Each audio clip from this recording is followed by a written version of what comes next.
Salomo memerintahkan untuk mendirikan suatu rumah bagi nama Tuhan dan suatu istana kerajaan bagi dirinya sendiri. Dan Salomo mengerahkan 70.000 kuli, 80.000 tukang pahat di pegunungan, dan 3.600 mandur untuk mengawasi mereka itu. Lalu Salomo mengutus orang kepada Huram, raja negeri Tirus, dengan pesan, "Perbuatlah terhadap aku seperti yang kau perbuat terhadap ayahku Daud, ketika engkau mengirim kayu aras kepadanya, sehingga ia dapat mendirikan baginya suatu istana untuk tinggal di situ. Ketahuilah, aku hendak mendirikan sebuah rumah bagi nama Tuhan Allahku, untuk menguduskannya bagi Dia, supaya di hadapannya dibakar ukupan dari wangi-wangian, tetap diatur roti sajian, dan dipersembahkan korban bakaran pada waktu pagi dan pada waktu petang, pada hari-hari Sabat dan bulan-bulan baru, dan pada perayaan-perayaan yang ditetapkan Tuhan Allah kami. Sebab semuanya itu adalah kewajiban orang Israel untuk selama-lamanya.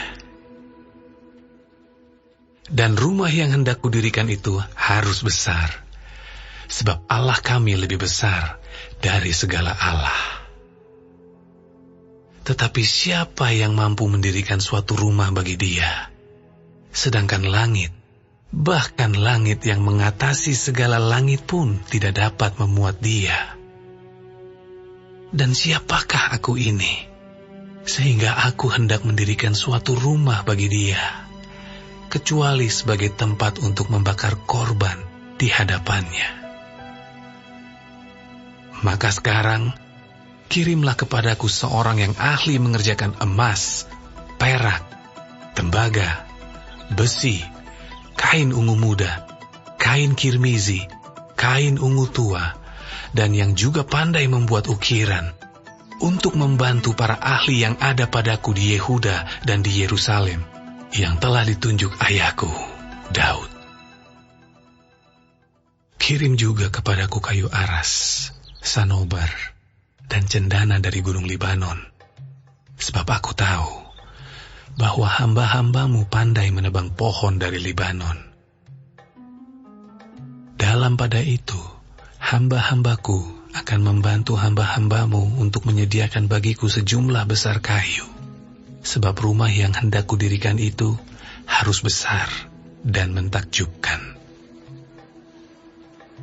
Dan untuk tukang-tukang yang menebang pohon, kuberikan gandum 20.000 kor, jelai 20.000 kor, anggur 20.000 bat, dan minyak 20.000 bat, sebagai bahan makanan bagi hamba-hambamu itu."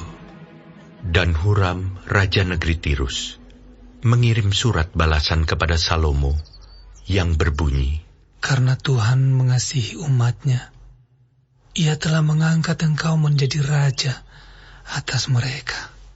Lalu Huram melanjutkan, "Terpujilah Tuhan, Allah orang Israel, yang menjadikan langit dan bumi, karena Ia telah memberikan kepada Raja Daud seorang anak yang bijaksana, penuh akal budi dan pengertian, yang akan mendirikan suatu rumah bagi Tuhan dan suatu istana kerajaan bagi dirinya sendiri. Maka sekarang aku mengirim seorang ahli yang penuh pengertian, yakni Huram Abi, anak seorang perempuan dari Bani Dan, sedang ayahnya orang Tirus. Ia pandai mengerjakan emas, perak, tembaga, besi, batu, kayu, kain ungu muda, kain ungu tua, lenan halus, dan kain kirmisi, dan juga pandai membuat segala jenis ukiran.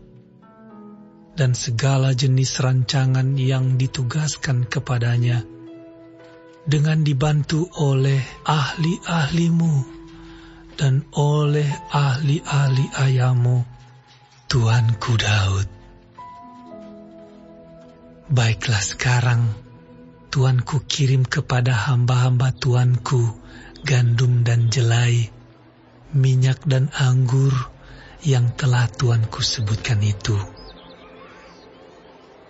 Dan kami akan menebang kayu dari gunung Libanon sebanyak engkau perlukan, dan membawanya kepadamu dengan rakit-rakit melalui laut sampai ke Yafo, dan engkau dapat mengangkutnya ke Yerusalem.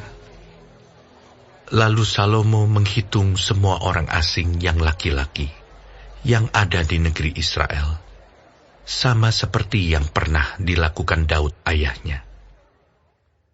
Maka terdapatlah 153.600 orang. Dan dari antara mereka, 70.000 orang dijadikannya kuli, 80.000 orang tukang pahat di pegunungan, dan 3.600 orang mandur yang harus menyuruh orang-orang itu bekerja.